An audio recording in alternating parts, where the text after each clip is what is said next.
Welcome back. So, what do people like and dislike about your website? Now, by knowing what people like, you can do more content like that or add in more products of that niche. Now, this will lead to more traffic, and if you're running an e-commerce, more sales. So, important information to know. Let's dive in.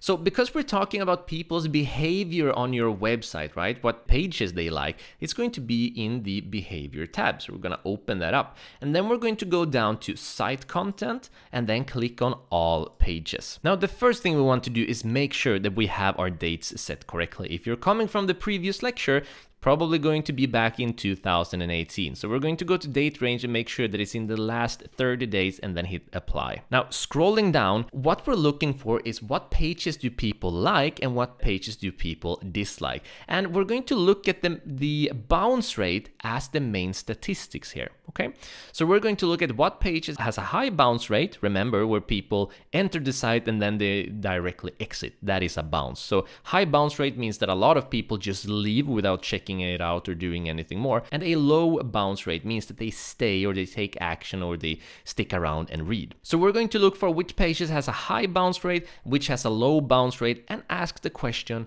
why? Okay, super important. For example, if we're going to be looking at certain parts, such as, let's go in here, let's go down here and see this one has 14% of a bounce rate, and then we look at, okay, what page is this? Going to the left, we can see it's the sign-in page. Well, does it make a lot of sense that the sign-in page has a low bounce rate? It does. Most people who end up on the sign-in page do so because they want to sign in. So they're not just gonna leave. So this doesn't actually give us any valuable data at all. We always have to ask the question, why? Why is it so high or why is it so low? For example, going up, you might be wondering what is the average bounce rate? What is the numbers that you want to be aiming for? And that's gonna completely depend on your niche.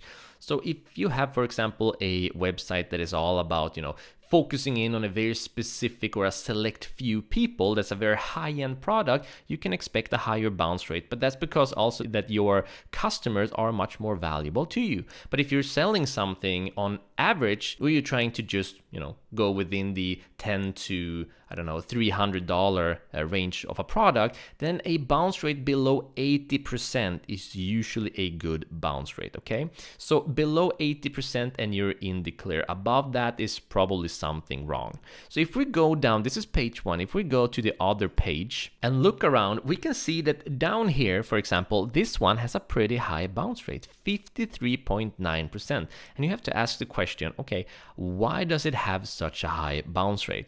If we go to the left and we try to check out this site, we're gonna get to the, oh, sorry, the page is missing. Sorry, this page is not available. So that's gonna make a lot of sense, right? That people are going to bounce from here because this page doesn't work. So that is valuable information to know, that people are leaving because there's nothing here for them. Some people aren't gonna bounce still. They're gonna click, somewhere else and go to some other place on this page. But a lot of people are gonna say, oh, well, they don't have what I'm looking for, or, this is bad, I don't like this, and they're just gonna exit the page and leave, and that's when you get a bounce.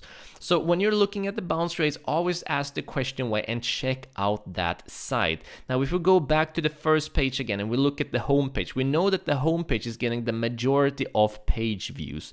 And we also know that it has a bounce rate of 51%, which is higher than all of these other ones. So while it's definitely below 80%, so you wouldn't say that it's bad, if you compare to itself, we can see that it has an unusually high bounce rate. We have to ask the question, why? Now, chances are that it's too complicated, there's too much to do, or they're marketing themselves in a way that disappoints people's expectations, because what they're actually offering on the site, as we can see here, doesn't give a lot of bounces, but the homepage itself does. So this does give some indications to what do you want to be looking for, why are people bouncing, and why aren't people bouncing, and make the decisions from there. So if I were Google, I would check out the homepage and say, okay, this is a little bit too high of a bounce rate, not because it's bad on average, but it's bad compared to my other bounce rates. Why? I'm getting the majority of traffic to this page. I want to make sure that this has an indeed lower bounce rate. And later on in the course, we're also going to look at comparisons month by month and year by year and see, has the bounce rate increased or decreased? And of course, we hope that it has actually decreased. So this is something that you can do on your own website. Go ahead and go into behavior, site content, all pages, pages and look at which pages has a high bounce rate, which pages has a low bounce rate, and ask the question why. And then have a look at what is the average time on these different pages. If you're asking the question why and you have a home page that's long, you want to have a long average time on page. If you have a short home page, then it's going to have a low average time on page. That's going to make sense. So always understand the intent, always ask why, look at the bounce rate and make your improvements from there. Always aim for a lower bounce rate. Perfect. Now you understand what pages people like and dislike, and then you make changes to what you think the reason is, and then you give it a month or more, and then you look at, has the statistics actually improved? If yes, well, then you're on the right track and you're constantly improving. If no, well, then you're in the wrong and you need to make some other changes to make sure that it's being improved. Great. In the next lecture, we're going to go through sources and channels to understand where you're getting your traffic from more in depth. Where did they start and what medium were they using to actually end up on your website? See you in the next lecture.